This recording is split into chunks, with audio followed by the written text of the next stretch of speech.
Hi again. So we're continuing to think about how we can help new disciples to grow. In our first video, we talked about the 4 areas that Jesus is wanting to help us grow in, or leading us into, as he leads us as his followers. In this second video, I'm going to just ask us to reflect on how we are currently helping new disciples of Jesus to grow. And here are some questions. And once again, I'd like you to stop the video. If you haven't already reflected on these questions, stop the video, think about these questions and journal about them so that you can then be ready to listen to the teaching. And also, when we get together for our Zoom session, I will ask you to share your reflections with one another. So the questions I want you to think about are: how has the church done discipleship training in the past, and how are we doing it right now? And brainstorm anything that you can think of that would fall under that whole heading of helping disciples, particularly new disciples, to grow. What do you know that happens in your church or in the church in general in that area? What have you been told happens but you haven't seen yourself? What have you yourself participated in? And how effective do you think these different things are? So take a minute to reflect and journal about that. Right. So we're thinking about the ways that the church currently helps new disciples to grow. Now, I have to say right from the start that large parts of the church so very rarely see new disciples that they haven't got a clue how to help them grow because they have no practice in that area at all. But there are some ways that we are trying to do the job. How would we evaluate the effectiveness of those ways? Well, I would say we would evaluate them in terms of their biblical content, in terms of their focus on Jesus, in terms of their practical application, and in terms of accountability. In biblical content, do they lead us into the Bible, help us to learn the big story of the Bible, and give us confidence as growing Bible readers? In terms of focusing on Jesus, a disciple is a follower of Jesus. So is the life and teaching of Jesus central in the content of our discipleship formation?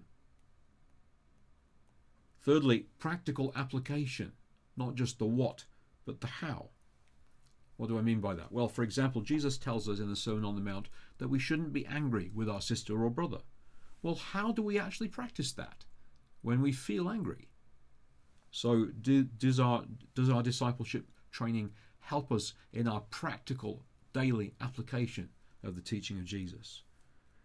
And then fourthly, accountability. Now, Anglicans really resist this, but my own personal experience is that I'm not likely to persevere with big changes in my life unless I make myself accountable to somebody for those changes. So biblical content, focus on Jesus, practical application, and accountability. Those are 4 areas that I would want to use to evaluate the ways that we are training new disciples. So what are some things that come to mind? Well, one way that we're training new disciples is by getting them to listen to sermons. Preaching, of course, is very common, and of course it varies immensely in quality and relevance. Now, what are the strengths of preaching as a tool for discipleship making? Well, first of all, it has biblical content, we hope. The lectionary gives variety and breadth to its themes. And it also takes place in Sunday worship, which is far and away the most popular thing that we do in terms of attendance. And so it reaches more people than any other method. The weaknesses, I find, for training new disciples are that normal Sunday sermons in church often assume too much prior knowledge to be really helpful to new Christians. And of course, there's no opportunity for feedback, for questions, for discussion, and there's no accountability for our application of what we learn in the sermons. So sermons are one way. Another way, time-honoured in the Anglican tradition, is the confirmation class, where a person who's been baptised as a baby is invited to come together for a while to learn in the process of getting ready to be confirmed, to make their own commitment publicly before God and before the bishop. Now, confirmation classes vary immensely in the age range of the candidates, in the length of courses, in their intellectual content.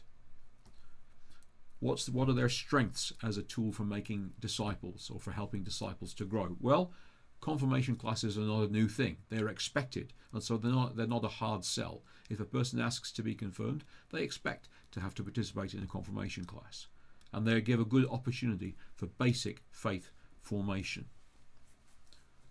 What are their weaknesses as a tool for helping new disciples? Well, they focus on confirmation, so discipleship is not an end in itself in the confirmation class. No one expects them to continue after the person has been confirmed.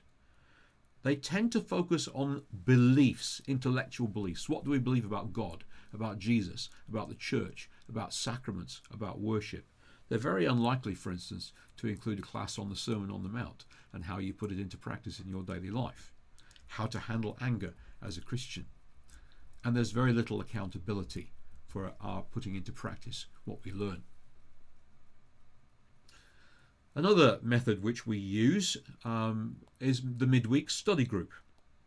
And of course, there's an enormous variety of them in terms of Bible studies or book studies or videos or courses like Alpha or Christian Basics or Living the Questions or things like that.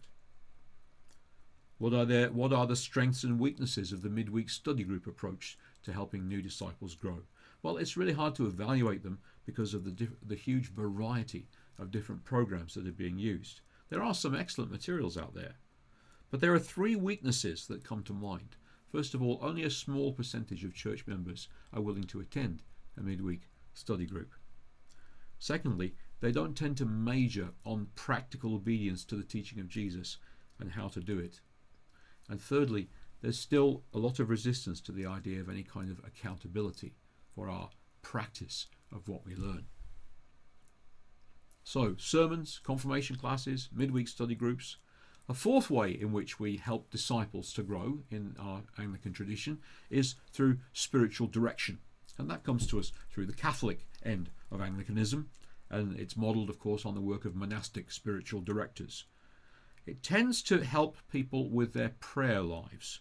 It may also include confession and absolution, but not always.